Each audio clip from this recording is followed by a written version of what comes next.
Finally थी तमिलनाडु चुनाव में थलापति जीत चुके हैं। अब थलापति जीतने के कारण उनका यह था कि ग्राउंड लेवल पे वो बेचारा उतरा और ग्राउंड की बातें और कुछ ग्राउंड लेवल पे काम किया और उसको उस काम ने जिताई है।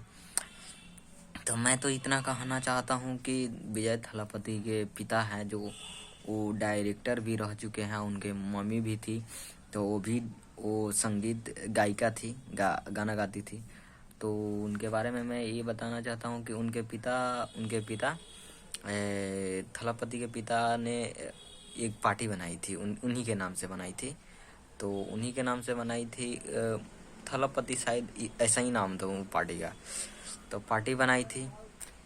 पार्टी बनाने के बाद में तो विजय थलापति बोल दिया साफ साफ कि मेरे नाम का कोई यूज करके कोई पार्टी नहीं आप बना सकते हैं ना। आप लोग भीड़ इकट्ठा कर रहे हैं मेरे नाम लिखकर।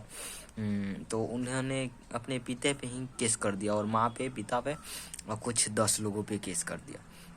10 लोगों पे केस किया, करने के बाद में केस हुआ तो साफ साफ बोल दिए कोर्ट में कि मेरे पिता और माँ से कोई रिश्ता नहीं है।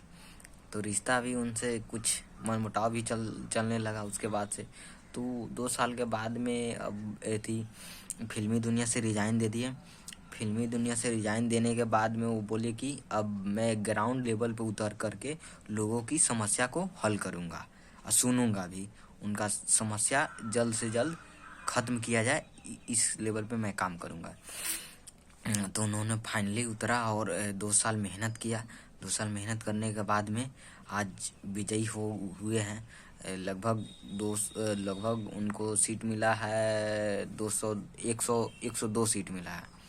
तो आज जीत गए हैं। तो अब थलापति ये भी बोले थे कि जंगल का तो जंगल का शेर तो एक ही होता है, शेर ही राजा होता है। तो वो बोले, आज करके भी दिखा दिए हैं।